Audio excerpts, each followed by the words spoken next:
Vamos aprender aqui então como conjugar qualquer verbo em inglês. Lembrando, todos os verbos são iguais na língua inglesa, com exceção do verbo to be. Quando a gente fala do to be, a gente está falando de 5 palavras, do am, is, are no presente e was e were no passado. E além do to be, os verbos anômalos são diferentes. São o verbo can, o could, may, might, should e o must. Então, toda a língua inglesa, você para conjugar um verbo faz o mesmo processo, com exceção desses aqui. Então a gente vai estudar todos os outros, menos o to be e os anômalos. Então, como conjugar um verbo?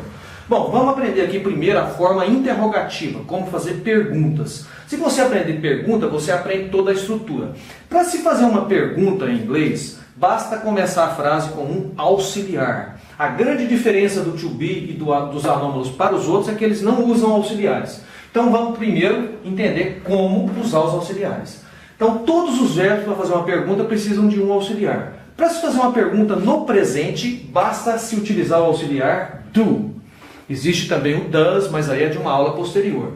Então, se eu faço uma frase aqui, ó, say you do, you speak English, você fala inglês. Se eu vou fazer uma pergunta, basta eu colocar o do e a interrogação. Do you speak English? Você fala inglês? Se eu colocar o do aqui, you drink beer, você bebe cerveja. Se eu pôr o do you drink beer? Você bebe cerveja. Se eu pôr o do aqui, do you eat bananas? Você come bananas. Do you study Spanish? Você estuda espanhol? Para ficar melhor de entender, vamos excluir essa parte e entender só o verbo. Do you speak? Você fala. Do you drink? Você bebe. Do you eat? Você come. Do you study? Você estuda. Então, usou do, pergunta no presente. Se eu quiser fazer uma pergunta no passado ao invés do presente, ao invés do do, basta eu usar o did, o auxiliar did. Então é o nosso passado no português, o simple past em inglês. Do, então, o presente, e did, o passado. Então, you speak, você fala. Coloquei o do you speak? Você fala. Se eu colocar o did you speak? Você falou. Do you drink? Você bebe.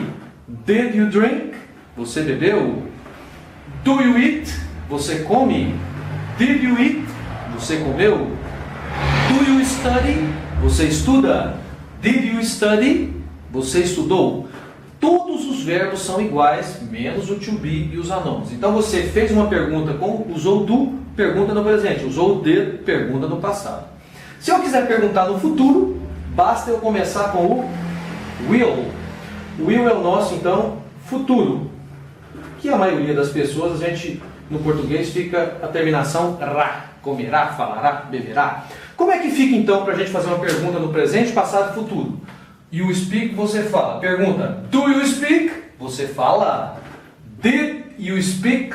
Você falou. Will you speak? Você falará. Do you drink? Você bebe. Did you drink? Você bebeu. Will you drink? Você beberá. Do you eat? Você come. Did you eat? Você comeu. Will you eat? Você comerá. Do you study? Você estuda. Did you study? Você estudou. Will you study? Você estudará.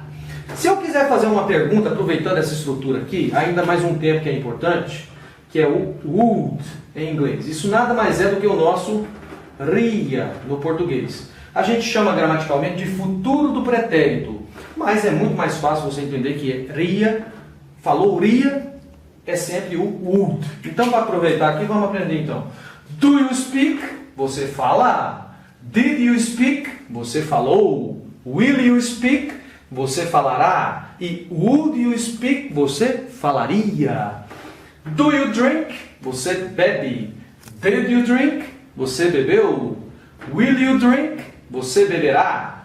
Would you drink? Você beberia. Do you eat? Você come. Did you eat? Você comeu. Will you eat? Você comerá. E would you eat? Você comeria. E para finalizar aqui, do you study? Você estuda. Did you study? Você estudou. Will you study? Você estudará. E would you study? Você estudaria. Toda a língua inglesa, toda a estrutura depende desses auxiliares. Então é essencial dominá-los.